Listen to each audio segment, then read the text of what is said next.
Hello all. My name is Dr. Zaim Nawaz. I'm based here in Frisco, Texas in the US. I'm making this short informational video about coronavirus to mainly inform you guys and educate you about the coronavirus or the COVID-19. The main questions people have about this virus or disease process, the mysteries, the myths around it. Is it really as dangerous? Is it time to panic? So again, hope you learned something from it. Please stay tuned. What is coronavirus? So coronavirus, as the name suggests, is actually a viral illness. It's important to make the distinction because it's not a bacterial infection. So the antibiotics that people usually take for infections are not active against a viral illness.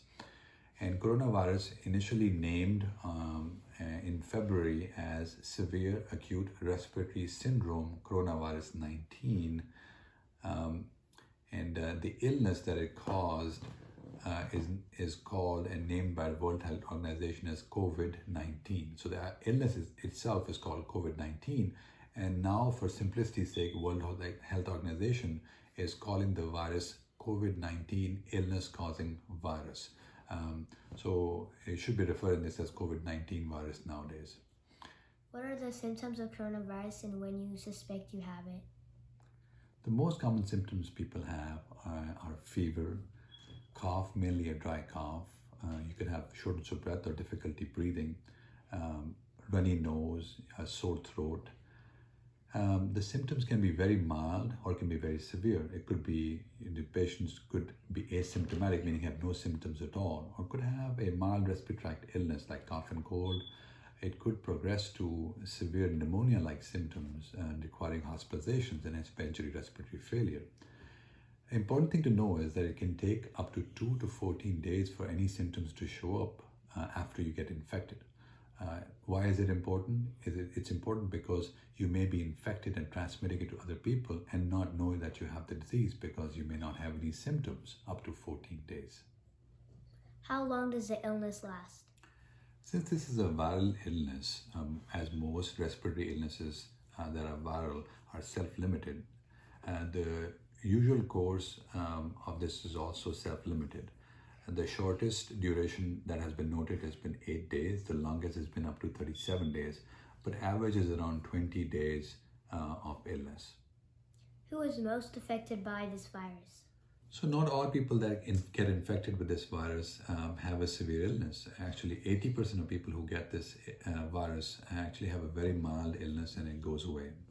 In about 20% of the population, it actually gets severe. Now, of those, people that are most vulnerable would be folks above the age of 60 years are more at risk of having a severe illness. People who have a chronic illness are more at risk of having a severe illness. Some things for the healthcare professionals out there to know is that if you see a patient with COVID-19, check a D-dimer level. If the D-dimer level is high, which means above 1 nanogram per milliliter, and those people usually have a more severe illness. A high SOFA score, that's SOFA, a SOFA score that's usually used in septic patients. If they have a high SOFA score there, those patients are more at risk of having a severe illness. Then there are certain labs that are elevated in COVID-19 infections, which help us determine if this is a simple viral illness versus we suspect COVID-19. And those could be something like increased LDH level, increased high sensitivity troponin I levels, increased interleukin-6 levels, and also decreased white cell count. How do you protect yourself from the coronavirus? How do you protect yourself from this infection? Good hygiene is the key. Also to know how it's transmitted would be important. So it can be transmitted via contact or by airborne. So contact, I mean, if you come in contact with a person who's infected, you can certainly pick up the infection, but you can also pick it up from surfaces. So the virus can stay alive on inanimate objects like cardboard, plastic, glass, wood for days. And so you can pick up the virus from there days later. Very important to know that it can also be airborne, and if somebody's infected, up to 6 feet is the infection zone and in the air, the virus particle can last up to 2 to 3 hours. So again, how do you protect yourself? You protect yourself, number one, wash your hands. Use a hand sanitizer. Again, these types of good hygiene stuff is very important. Avoid touching your mouth, your nose, your eyes. And again, maintain social distancing at this point. You don't want to go into large crowds. And if you do, again, use hand sanitizers.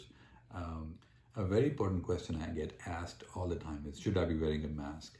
If you're infected, definitely you should be wearing a mask. People who are taking care of somebody who's sick, they should be wearing a mask. Now, if you're not infected, you don't need to be wearing a mask.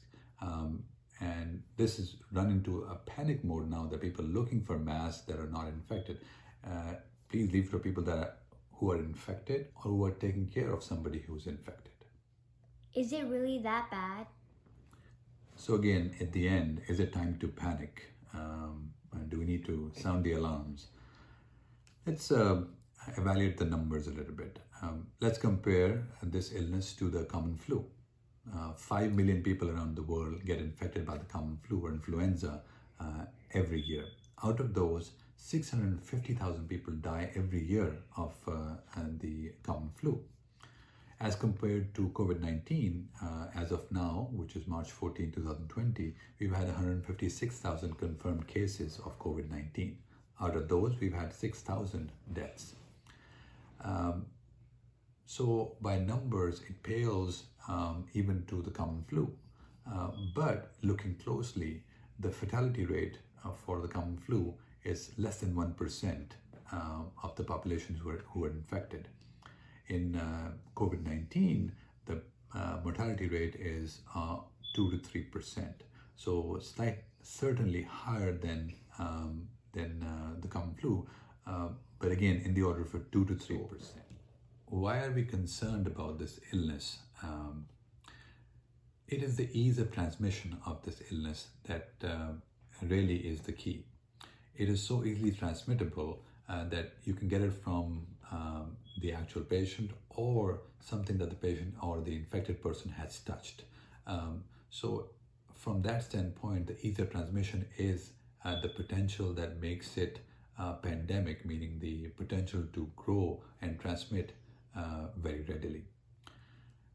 Again, is it time to panic? There is an end. It's a self-limited disease process, and hopefully this is going to come to an end soon. It may get worse before it starts getting better, but there is an end, so keep faith.